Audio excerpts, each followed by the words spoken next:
qeen Jeneraal Taaddasaa Birruu, qeen Agarii Tulluu, qeen Asaffaa Shaaroo Lammii, qeen Haayiluu Maariyaam Gammadaa fi qeen gootota hedduu Oromiyaaf gumaachite, qeen kaleessa qabsaa'onnis Oromoo fi Oromiyaaf wareegama kafalaa turan har'a sagalee dhabde akka lammiin hin qabnetti roorroodhaan marfamtee reebamtee ajjeefamtee saamamtee mana keessaa ari'amtee rakkoo fi gidiraa keessummeessu erga jalqabde waggoota lakkoofsiftee jirti. Wal waraansi waggaa jaaf Oromiyaa keessatti deemaa jiru Oromoo rakkoo hedduuf saaxilee aadolee Oromoo ilmaan malee hambisee jira. Garuu kan Salaalee kun adduma. Gidiraa yeroo ammaa uummata Salaalee aanaa Darraa fi aanota biraa irratti deemaa jiru gidiraa kutaalee Oromiyaa keessatti deemaa turen kan adda isa godhu waraana humna hidhatee socho'uu sadii fi shiftaa maqaa waraanaatiin socho'uu gidduutti kan dhumaa jiranidha. Yeroodhaa gara yerootti erga finxaaleeyyii faannootiin qabamanii miliyoonotaan maallaqa irraa buusanii lubbuu isaanii galaafataa turanii erga reebichaa fi saamichi gudeeddaa shamarranii fi hawwanii osoo hin hafin gochii gara jabummaa irratti raawwataa turaniin booda har'as gara jabummaa san caalu akka hoolaatti ilma namaa gadi cibsanii morma isaa basmaam jedhanii billaawaan irraa muranii gochii gara jabummaa abboota isaaniitiin Oromoo irratti raawwataa ture madaanolee fi calanqoo osoo hin qoorin arrallee ilmaan isaaniitiin mataa muranii fannisu hanga basmaam jedhii qalii waliin jedhanitti gochi gara jabummaa kun warra finxaaleeyyii faannootiin Oromoo irratti raawwatamaa jira. Har'a uummanni Salaalee roorroo ifatee iyyatee birmannaa dhabee mana isaa keessaa gadi yaa'ee bosona keessatti faca'ee jiraataa jira. Uummanni Salaalee ijoolleen isaa barumsa dhabanii yoo dhukkubsatan mana yaalaa dhaqanii yaalamuu erga dhiisan waggoota lakkoofsisanii jiru. Lafti Salaalee kan mishingaa fi boqqoolloo, ataraa fi baaqilaa fi sanyii akaakuu garaagaraa biqilchitee uummanni irraa sooramaa ture har'a sanyiin isii qayyaramee xiyyiitii sinaayiparii, xiyyiitii diishkaa, baazuqaa fi kan diiroonii erga biqilchuu eegalte waggoota lakkoofsiftee jirti. Uummanni barootaaf hin facaafatin, uummanni sanyii alaa hin qabne, uummanni loommoonaa hin qabne, uummanni qabeenya jalaa saamame kun maal nyaatee jiraataa jiran gaafii namummaa qabu biratti ijoo gaafii ta'ee argamudha. Kanaafuu Oromoon tokkummaa isaa jabeeffatee wal bira dhaabbachuu malee waliif birmachuu waliin falmachuu malee fallii isa baasuu akka hin jirre hubatee waliin dhaabbachuu fi harka wal qabachuu roorroo gama hundaa waliin qolachuu qaba. Salaalee tuqan malee nama hin tuqne, Salaalee shimalaan rasaasa qolatu, Salaalee gaafa gamteef namaaf birmatu, Salaalee dhukkuba Oromoo maraa dhukkubsatu, Salaalee koo waan keessan Rabbi isiniif haa dubbatu. Egaa dhaggeeffattoota hordoftoota keenya hundi kan keessanuu ilmaan Oromoo biyya keessaaf ala jirtan gochaa gara jabummaa fi duguggaa sanyii dhala namaatiif hin malle uummata Salaalee irratti raawwataa jiran kana hundi kennayyuu gadi baanee tokkummaa isa dur qabnu san deeffannee ittiin falmachuu qabna, balaaleffachuu qabna.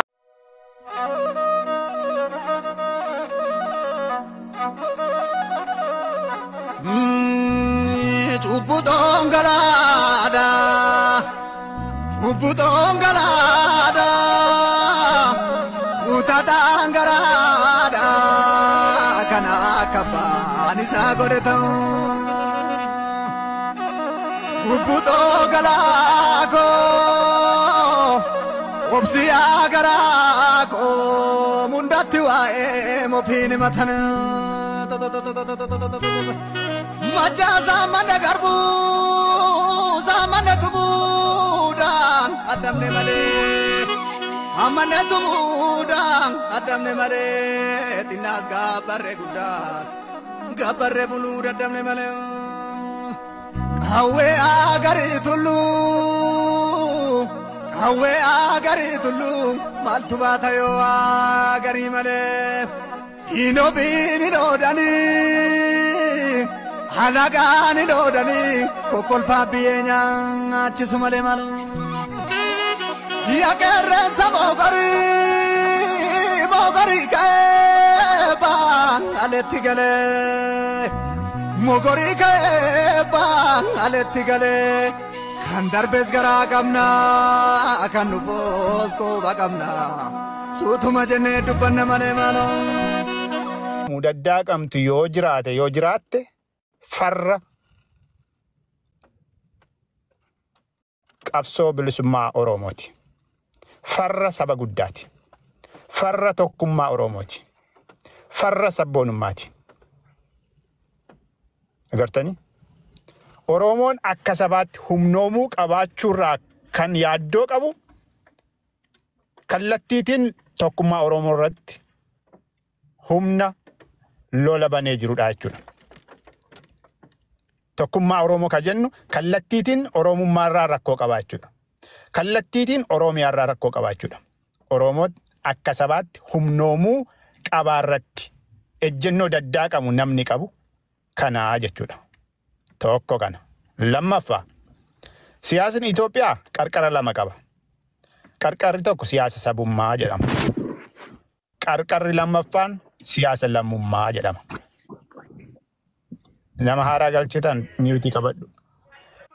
Siyaasni sabummaa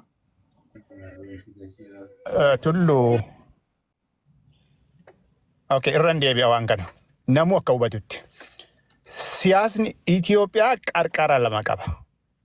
Siyaasa sabummaa fi siyaasa lammummaa. Siyaasni Oromoo calqabaa haga dhumaatti siyaasa sabummaati. Humni siyaasa lammummaa immoo gaggeessu biyya sana amma ifaa ifatti humna lamatu jira. Humna siyaasaa lamatu jira. Namuu beekuu qabu. Humni siyaasaa lamaan kun tokko bilchiginnaadha. Lama siyaasa Amaaraati. Siyaasa lammummaa gaafa gaggeessitu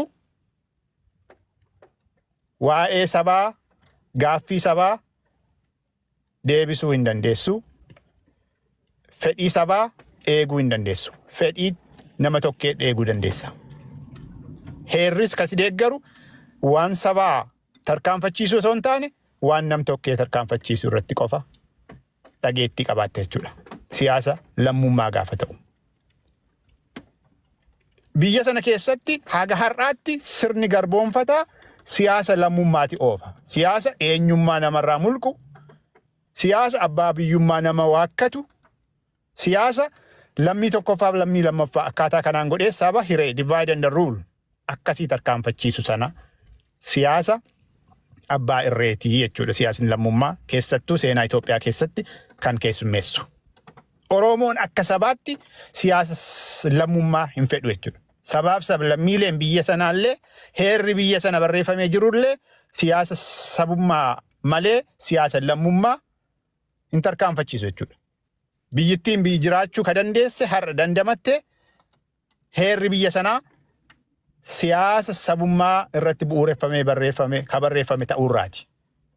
Warri Tigraay siyaasa lammummaa hin bitani, warri kaanis warra akka kanaa jiru jechuudha. Siyaasa sabummaa warri fudhatu warra kallattiitiin biyyi sunii kallattiitiin dimokiraasiitti ce'uu qabdii warra jedhee amanudha. Kana keessaa humni guddaan akka gaanfa Afrikaattuu ta'uu danda'u saba Oromooti. Sabni Oromoo dimokiraasii irraa yaaddoo tokko illee hin qabu. Galmi keenya dimokiraasiidha. Dimokiraasiin galma keenya gaafa jennu sabni keenyi akka sabaatti ifaaf bilisaan mootummaa ofii bu'uureffachuu danda'udha. Sana jechuun mirga hiree murteeffannaa gonfachuu jechuudha. Sana gochuuf immoo akka sabaatti bilisummaa qabaachuu qabda. Sabni keenya har'a bilisummaa sana qabaa? Hin qabu. Mootummaa hin filatiitiin naannoo irraa gara federaalaatti dararamaa jira, roorroo hamaa keessa jira, gidiramaa jira. Kanaafuu maaltu barbaachisa? Bilisoomuu qaba sabni kun. Bilisoomee aanga'ee akka sabaatti humnoomee abdii sabaaf sablammiilee xixiqqaa ta'ee ba'uu qaba. Kana gochuuf yaadaanis hidhannoodhaanis abdii ta'ee addunyaatti ba'uu qaba sabni kun jechuudha. Akka sabaatti sabni Oromoo sabni guddaan. Kadhatamee kabajaan nama dhuunfaafuu haa ta'u sabaaf argamuuf adeemu hin jiru. Kadhaan mallattoo garbaati. Sabni guddaan waan barbaadu aanga'ee lakkaa'ee kun kan kooti. Asii agaasii hin tuqamu. Kanarraa kaasee immoo agaasiitti siif eeyyameeraa jedheetuun tarkaanfata jechuudha. Inferiority complex hin qabnu. Oromoon sana keessaa ba'uu qaba jechuudha. Saba gadhaanaa, saba xiqqoo, saba of waakkatu yaadda'u. Dimokiraasii barbaanna gaafa jennu siyaasa keenya addunyaatu bita. Kun yoo sii gale dimokiraasii barbaadda. Humni dimokiraasii hin barbaanne immoo jira. Humni dimokiraasii hin barbaanne abbaa biyyaa ta'ee humni dimokiraasii barbaadu. Sabaaf sablammiileef kabajaa qabu akka dhiitamu eeyyamuuni doofummaa jaarraa 21ffaa ta'a jechuudha. Kuni bu'uura. Kanaaf siyaasa sabummaaf siyaasa lammummaa gaafa jennu siyaasa sabummaa gaafa gaggeessitu nu jettee dubbatta jechuudha. Nu hin jedhiin ati jedhii ka jettee wayii jira darajee dhaga'i. Ani eekeen waa'ee eekee dubbachuu waa'ee jaalallee koo dubbachuuf as hin jiru. Waa'ee saba Oromoo walitti dubbachuuf as jirra. Nu jennee dubbanna jechuudha. Waan sabaa, waan Oromummaa, waan Oromiyaa dubbanna waan ta'eef. Kaayyoo qabna, kaayyoo waloo. Sana tarkaanfachiisuuf siyaasa irraa dubbataa jirra. Nu jenna suni seera jechuudha. Siyaasa sabummaa. Ani kanan jedhu yoo jiraate ofii koo gurguruu waan barbaadudha. Suni siyaasa lammummaati ka jedhamu. Waa'ee koo miti rakkoon koo. Waa'ee saba kooti. Waa'ee saba koo immoo kan nu ceesisuu, kan tarkaanfachiisuu danda'u nu jenneetu Oromoon walitti dubbachuu danda'udha jechuudha. Sabboontonni dhaadannee walitti dubbachuu, wal hubachiisachuu danda'udha jechuudha. Kanaaf akka sabaatti kan nu barbaachisu calqaba dammaquu, lammaffaan ijaaramuu, sadaffaan hidhachuu. Maaltu nu barbaachisa? Humna. Humni keenya immoo tokkummaa Oromoo kutaa Oromiyaa hundaaf Oromoo addunyaati. Tokkummaa sana immoo katiksu sabboonummaadha. Obboleessa keenya galatoomi jiruu lammii sabboonummaa irraa hubannoo qabduuf. Kun hundi osoo jiru baaka buusuufii danda'u. Oromoon akka sabaatti dhugaa qaba waan ta'eef dhugaan sun mataa garagalchee waan odeessisiisu hin beeku. Waan ta'eef Waraabonarraa bu'ee qeeransiin irra bahu bineensuma tokkolleen waan naannahu nyaatamuun kiyyan oolu dheessuus waa duraan bahu humna too jabeeffadhee xiyya koo qopheeffadhee lachuutu ofirraa da'u.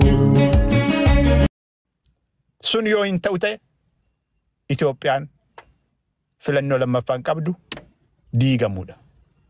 Sana keessatti heeruma biyya sanaa waammatee Oromoon keewwata 39 biyya isaa barbaaddataa jechuudha. Karoora lammaffaa pilaan biitti ce'uu danda'a jechuudha. Kana gochuutiif immoo wal waraanuyyuu barbaachisu jechuudha. Kanaaf wal waraansa keessa jirra. Wal waraansi kun galma miti. Miinsiidha. Tooftaa ittiin siyaasa, hulaa siyaasaa biyya sana keessatti cufame. Karaa nagaa siyaasa dalaguun hin danda'amu.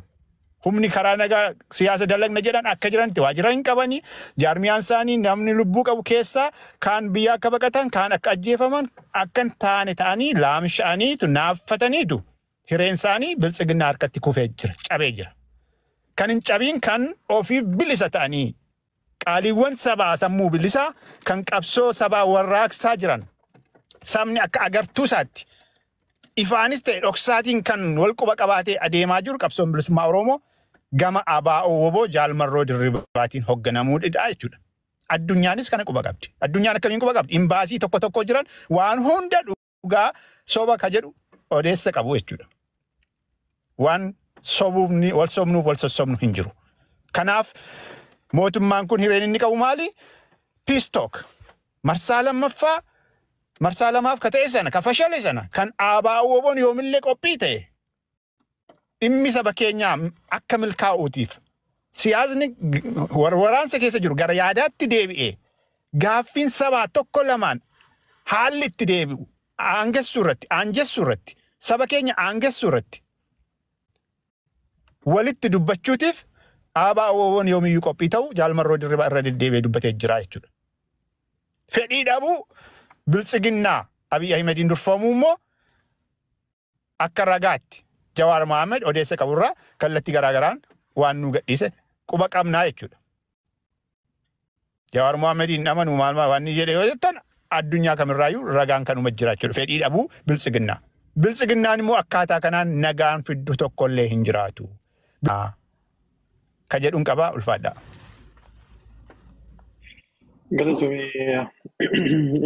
Sagaleen nagaama warra dakaamee milkaa'inaa godha. Na yaadachiisee yoo laqqabeen illee waan itti dabaladha waan xiqqoo. Okay, sagaleen dakanaa yoo dhagahamee lakkoofsa tokko na barreessaa. Akkanumaan akkanaa safneefini. Dakanaa namni dhagahaan jiru.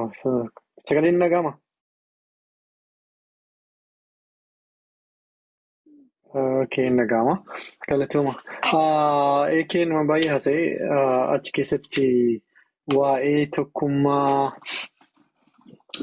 kaayyoo siyaasaa Amaaraa yookiin faannootii fi biltsiginnaa kaasee ture. maalirratti wal dhaban kan jedhu garuu ani ekee waan dubbateerraa xiqqoo dhugaa lafa jirtu faallaa hin bahee haasa'e faallaa isaa ekee kuttu deebi faallaa isaa waa tokko ekeen illee akka yaada isaa sirriitti naaf laalu akka isin hundi keessaniyyuu hubattanii naaf mirkaneessitan nin fedha. Dhuguma lola dhugaati moo lolli kuni dhuguma aangoo irratti iyyuu wal lolaa jiru kan jedhu gaafii gaafachuu qaba Oromoon dhaabbatee jechuudha. Moo itti fayyadamaa jiru lamaanuu loluma hamma faannoo fi mootummaa gidduu jedhame kanaayyuu itti fayyadamaa jiru moo kaayyoo isaanii galmaan ga'uuf kan jedhu Oromoon dhaabbatee ilaaluu qaba. Hayyuun Oromoo aktivistoonni Oromoolee dhaabbatanii ilaaluu qabdan keenya dhaggeeffadhu sirriitti.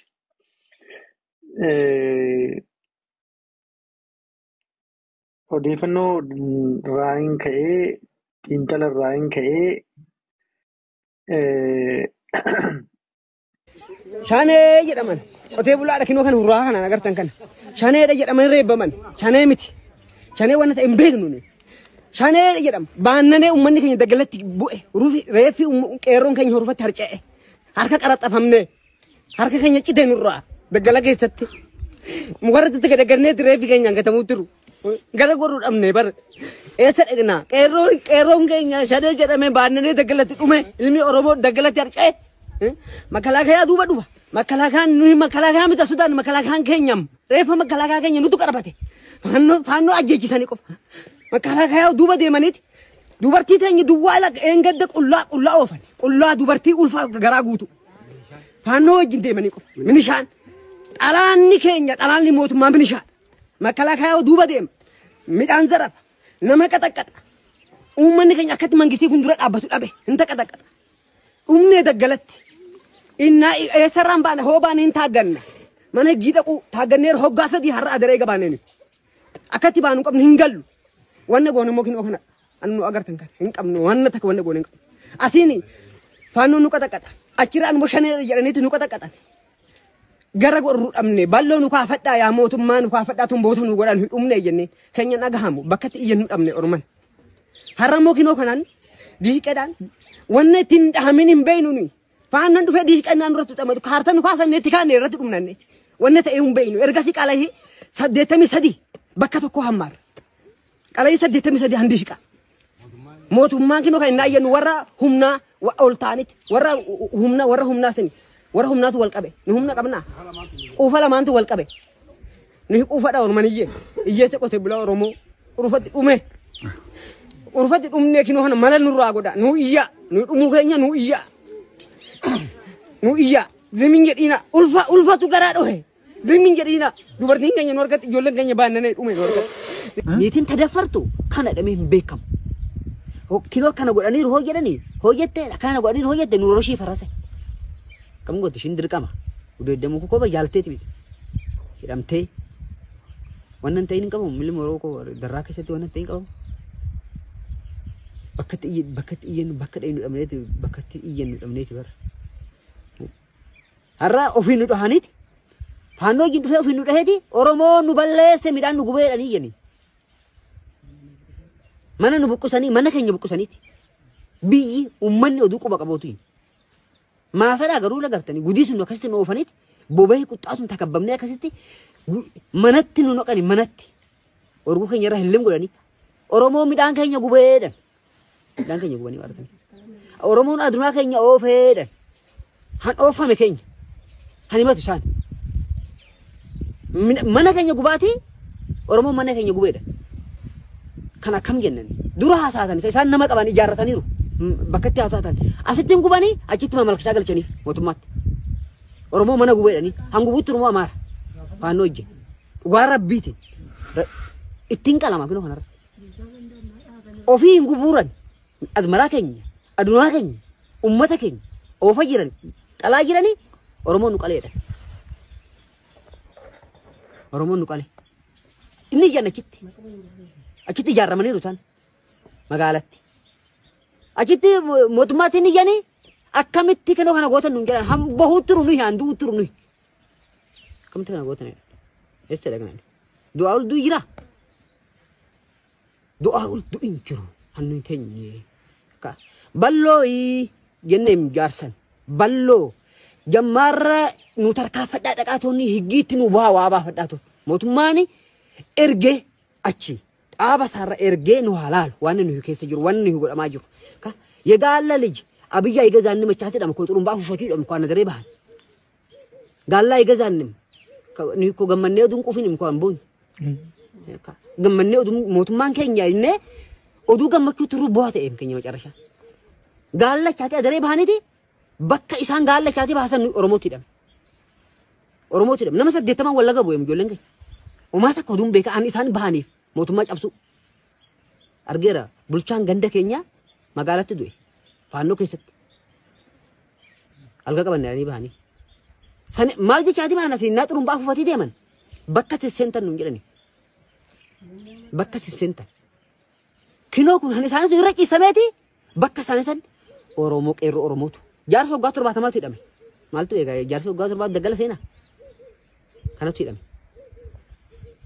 dhugaa rabbii bira jira haqqi ummata oromoo kanatu amma ummata kana jiraachisaa jira malee imimmaan inni man jiru bar imimmaan dhuguleeti man jiru waan akkanatti yaanu qabnu dhugaa rabbiiti akkanatti kan qabnu midhaan keenya gubate har'a qunnaa takka akka ila bulbulaadhaan nyaachaa jiru waan bakka xiyyeenu iyyinaan isaaniif dhaqa bar miidhama kana keessa jira balwa waynu abboota amantaa kana maal jennee wanni jennu dhabnaan ummanni sin harkatti dhumuusaati ummanni sin harkatti dhumuusaati ballo nu qabadhaa dhaqaatooni kaambii mangisitti nu galchaayi naaw coqonaan baay'atee garii dhaqamu innaa dhabame mootummaatti dhaqaniitti timirti beetis ta'u fiichuma nu geechisaa tuun achitti timirti beetis nu awwaalaa balloonnee ummata keenya qooda beela shigaadhaan dhumu amaaraan qooda dhumu dubbannee bakka hin geechifannee wayin immoo sabsab walitti nu godhe jima ganu godhe ko maal agar bobeenyerra ko maraachu turra wannan ta'in hin qabnu inni matta eessa dheen karaa dhaqnu dhabne bar dhayne qadriin mattaawqaan qabnu sitti ni maal hoggaashani mattaawqaa dhabne maaliif mattaawqa sababa mattaawqaa leela aytiin dhabne wanti mattaawqaa gaafatu akka innaa dhufun beekama biyyan keessa maayidhaan namni hin beekamu kanallee qabnudha Afsidee sulle kalooleen irraa naftu cabsee nyaata lafeelle qeeran sidii gadbuute qurxee lafatti dara.